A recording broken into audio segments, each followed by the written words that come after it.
KPM.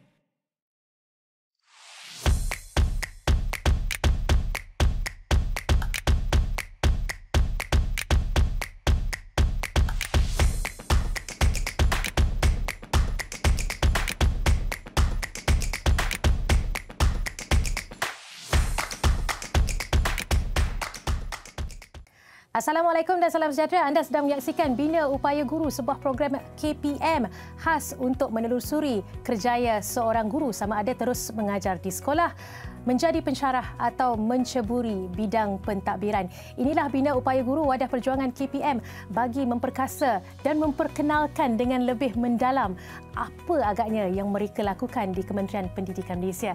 Dan topik pada hari ini adalah cabaran pendidikan digital guru sekolah berasrama penuh. Pastinya bukanlah Yuyu yang mengulas topik ini, tetapi studio Didik TV KPM bawakan seorang tetamu yang cukup arif soal SBP, iaitu Puan Nur Azlina Abdul Rahim, Timbalan Pengarah Sektor Pengurusan Kurikulum, Bahagian Pengurusan Sekolah Berasrama Penuh KPM. Assalamualaikum Puan Nur Azlina, apa khabar? Waalaikumsalam Yuyu. Sihat-sihat saja? Sihat, Alhamdulillah. Jadi inilah tetamu pakar yang kita bawakan untuk berdiskusi dengan lebih lanjut soal cabaran pendidikan digital SBP. Jadi Puan, bagaimanakah Kementerian Pendidikan Malaysia UMNO dan bahagian pengurusan sekolah berasrama penuh berperanan dalam menyokong serta membantu guru-guru SBP bagi melahirkan generasi yang fasih digital dan celik digital di SBP, Puan? Okey, untuk makluman Yuyu, sebenarnya bukan bahagian pengurusan sekolah berasrama penuh sahaja sedang dalam usaha untuk melahirkan generasi fasih digital. Kementerian Pendidikan secara keseluruhannya dalam usaha untuk memastikan guru-guru kita di Malaysia fasih dalam pendidikan digital ini. Jadi kalau dilihat kepada usaha yang telah dilaksanakan oleh bahagian pengurusan sekolah berasrama penuh dan juga Kementerian Pendidikan Malaysia, yang pertamanya adalah mewujudkan platform Delima itu sendiri, di mana di platform inilah guru-guru boleh mendapatkan banyak sumber tentang pendidikan digital. Di samping itu juga latihan-latihan yang diadakan untuk guru-guru kita supaya guru-guru kita ini mampu untuk memberikan pendedahan yang betul kepada anak-anak tentang pendidikan digital. Itu dia. Maksudnya terdapat pelbagai bahan sokongan boleh diperoleh menerusi Pelantar 5, kan Puan? Jadi Puan, adakah terdapat sebarang kerjasama atau kolaborasi di antara KPM dan juga badan-badan korporat ataupun pihak swasta bagi merealisasikan impian pendidikan digital di SBP ini khususnya? Untuk bahagian pengurusan sekolah berasrama penuh, memang kita banyak berkolaborasi dengan pihak luar. Antaranya adalah dengan pihak Apple Malaysia. Di samping itu kita juga ada kolaborasi dengan Google. Wow. Dari segi latihan kepada guru-guru, mengikut level. Guru-guru kita ni melalui Google dia dilatih dalam level 1, level 2 dan seterusnya sehinggalah guru itu mendapat penganugerahan Google Innovator. Kalau dengan Apple juga begitu, Apple akan memberi latihan dan meletakkan tahap-tahap pencapaian guru yang telah dilatih. Ada yang sebagai Apple Teacher, ada yang sebagai Apple Learning Leaders, ada yang sebagai Apple Tech Leaders dan akhirnya sebagai Apple Distinguished Innovators. Dan kita juga sebenarnya telah agak lama, sekitar 2 tahun mengadakan kolaborasi juga dengan Microsoft Malaysia. So Microsoft Malaysia juga telah memilih guru-guru dan juga sekolah berasrama penuh untuk mengadakan kolaborasi ini. Jadi banyak sebenarnya usaha-usaha yang dibuat oleh bahagian pengurusan sekolah berasrama penuh dengan pihak swasta ini. Dan alhamdulillah guru-guru SBP bersemangat dan menunjukkan minat yang mendalam untuk mendalami pendidikan digital ini. Puan, saya difahamkan ada terdapat beberapa sekolah yang telah dipilih sebagai Apple Distinguished School. Mungkin Puan boleh kongsikan bersama penonton, Puan? Ya, kita berbanggalah dengan sekolah yang telah terpilih kerana sekolah ini dipilih bukan mudah. Keseluruhan sistem sekolah, persekitaran sekolah itu sendiri, gurunya, muridnya perlulah kepada penggunaan digital sepenuhnya. Jadi sekolah yang terpilih untuk Apple Distinguished School ini adalah Sekolah Sri Putri, Sekolah Kolej Tunku Kursiah dan Kolej Melayu Kuala Kangsar. Dan kita sedang menunggu 7 lagi sekolah untuk mendapat penganugeraan ini. Di samping itu kita juga ada Microsoft Showcase School di 2 buah sekolah berasrama penuh kita, iaitu Sekolah Menengah Sains Sri Putri dan Sekolah Menengah Sains Hulu Selangor. Di sini juga ada 41 orang guru yang kita iktiraf sebagai MIEE ataupun disebut sebagai Microsoft Innovative Expert ya? Yes, Innovative Expert. Yes, saya lupa kat situ. Itu dia menarik sekali ya. Kita dah tahu ada yang dapat penganugerahan Apple Distinguished School, ada juga sekolah yang mendapat pengiktirafan Microsoft Innovative Expert. Jadi banyak lagi kita nak bincangkan dengan Puan Azlina. Kita akan berhenti berehat seketika, kembali lagi selepas ini di Didik TV KPM.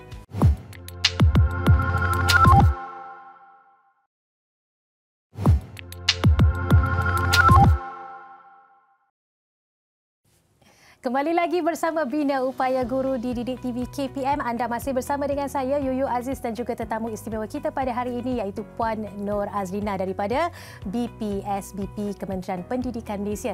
Jadi sebentar tadi kita telah pun dijelaskan soal pelbagai peralatan perisian dan juga kolaborasi yang melibatkan pihak swasta dan badan korporat bagi merealisasikan impian pendidikan digital di SBP.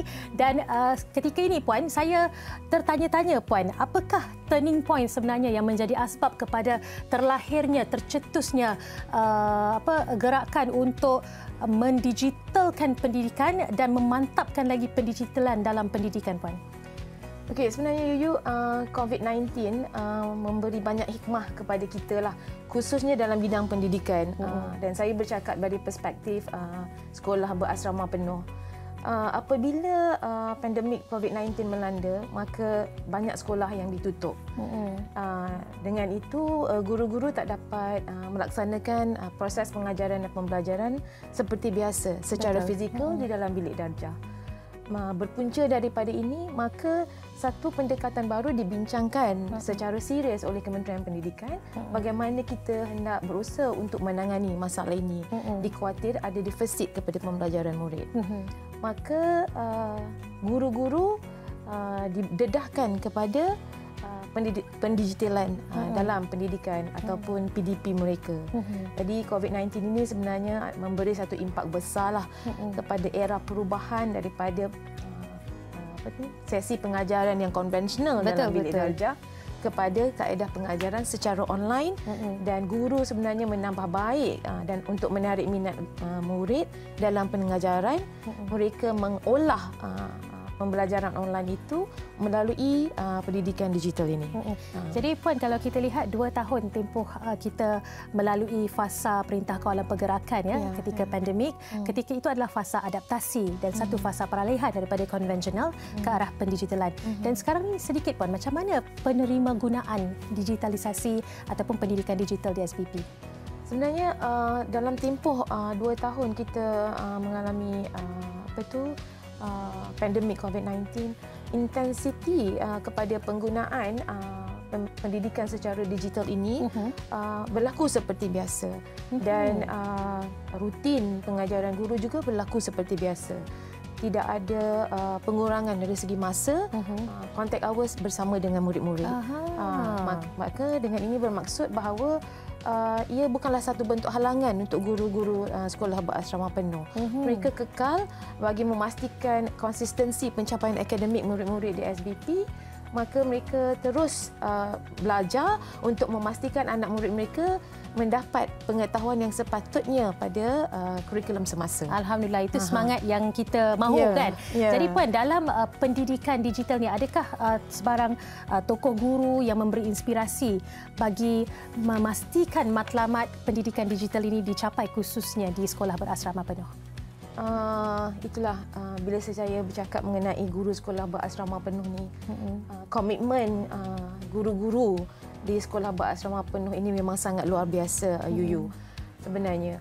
Jadi untuk bercakap mengenai tokoh pendidikan digital ini, kita ada 2 orang yang boleh saya sebutlah di sini sebab ketara pencapaiannya.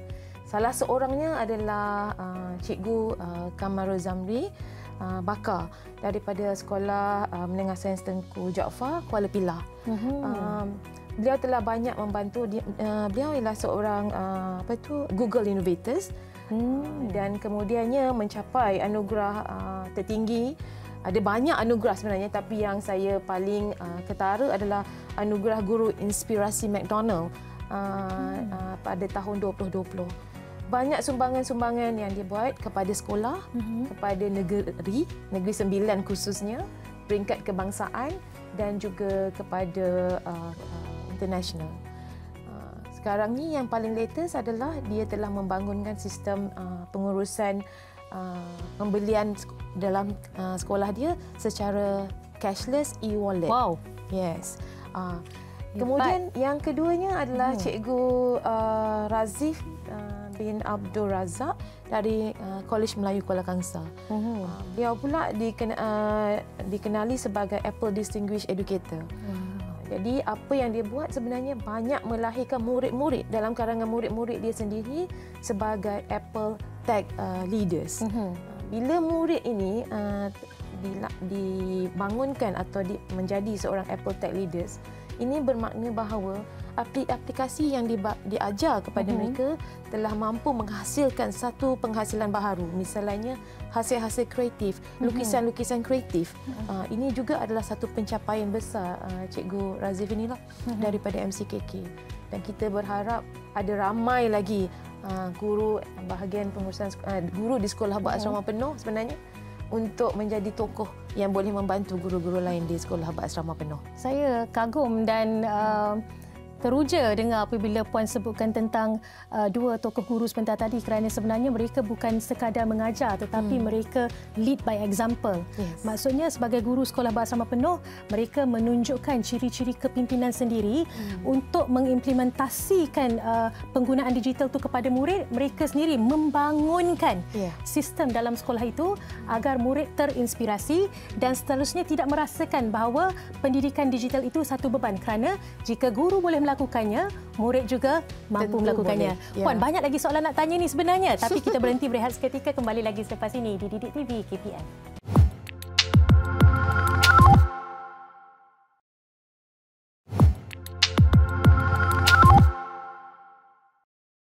Anda masih menonton siaran Bina Upaya Guru di Didik TV KPM bersama dengan saya Yuyu Aziz dan juga tetamu istimewa kita pada hari ini iaitu Puan Nur Azlina daripada bahagian pengurusan Sekolah Berasrama Penuh.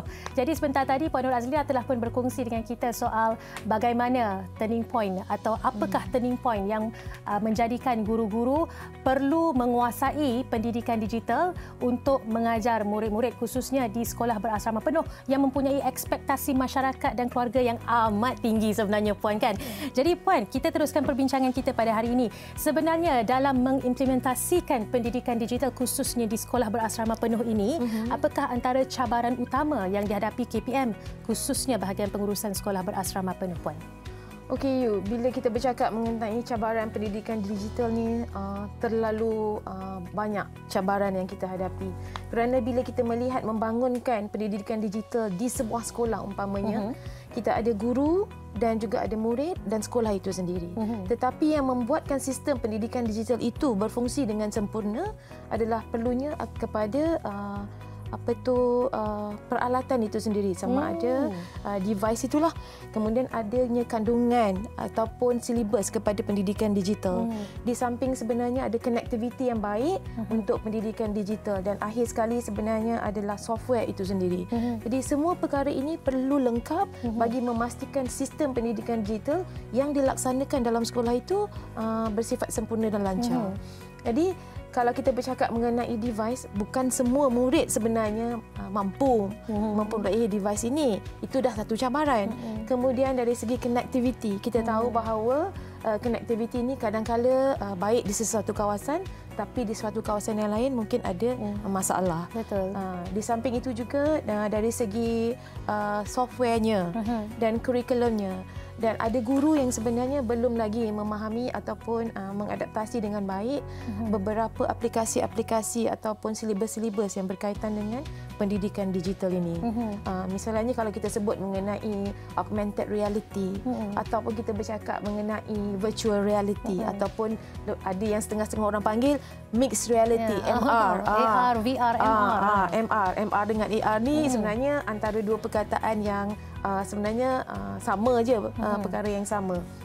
Jadi itu adalah antara cabaran. Di samping itu, sekolah-sekolah kami yang telah dianugerahkan sebagai Apple Distinguished School, Microsoft Showcase School, untuk mereka terus berada dalam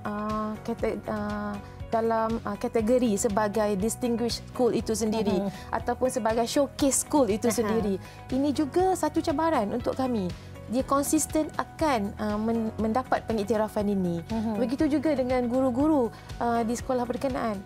Sejauh mana sebenarnya konsistensi atau mereka secara berterusan melaksanakan pendidikan digital di dalam sekolah berkenaan. Ini juga adalah satu cabaran kepada kami di bahagian pengurusan sekolah berasrama penuh. Itu amat mencabar tu kalau dah sebut tentang konektiviti dan sebagainya. Itu bukan sesuatu, kadang-kadang ada perkara yang di luar kawalan pihak kementerian dan BPSBP sendiri. Jadi Puan, adakah atau apakah perancangan BPSBP bagi memperluaskan usaha-usaha bagi menambah bilangan guru-guru, khususnya bagi memastikan mereka fasih digital di sekolah berasrama penuh, Puan?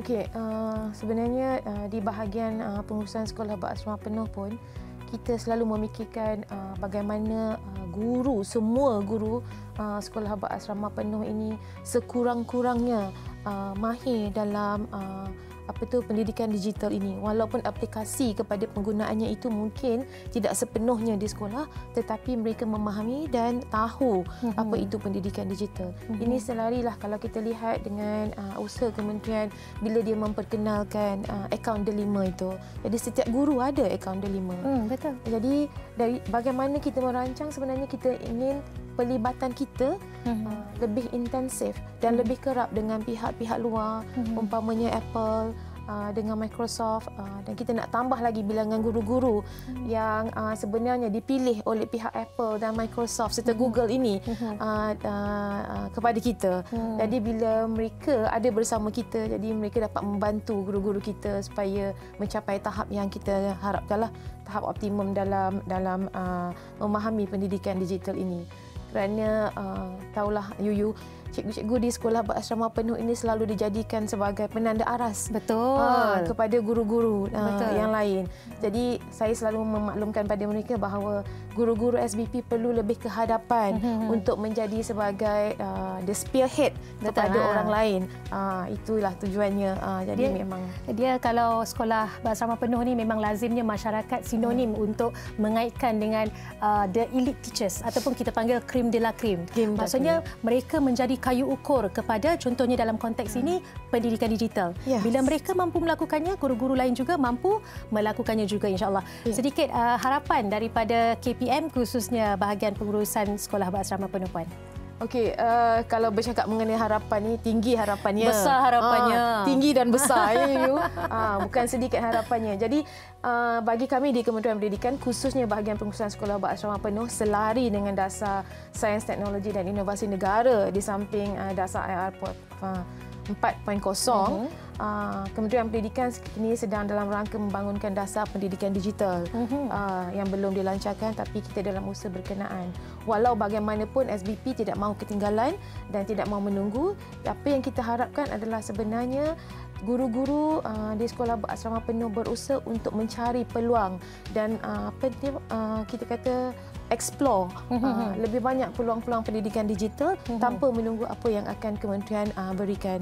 Jadi mereka sendiri dalam usaha mereka sendiri dengan semangat yang ada pada mereka memastikan murid-murid di SBP ini sebenarnya tidak ketinggalan dalam pendidikan digital, bagi memastikan murid-murid di SBP lebih terkehadapan berbanding dengan yang lain, dan akhirnya negara kita sebenarnya dapat pendidikan yang lebih cepat dan lebih meluas tanpa bergantung kepada apa yang diajar oleh guru hanya dalam bilik darjah. Itu dia penjelasan yang cukup baik. Harapan daripada Puan Nur Azlina mewakili bahagian pengurusan sekolah berasrama penuh Kementerian Pendidikan Malaysia. Kita dah bercakap soal cabaran, kita dah bercakap soal perancangan. Apa yang diperlukan ketika ini adalah pastinya kerjasama daripada pelbagai pihak bagi memastikan atau merealisasikan pendidikan digital bukan sahaja di sekolah berasrama penuh tetapi kelak insya-Allah akan dapat diterapkan di sekolah-sekolah luar bandar juga agar mereka juga dapat menikmati pendidikan yang sama rata, sama hebatnya dengan mereka-mereka yang berada di luar bandar dan juga di sekolah berasrama penuh insya-Allah. Setakat ini saja saya ucapkan terima kasih kepada Puan Nur Azlina kerana sudi hadir di studio Didik TV KPM. Sampai jumpa lagi insya-Allah. Assalamualaikum dan salam hormat.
Didik TV KPM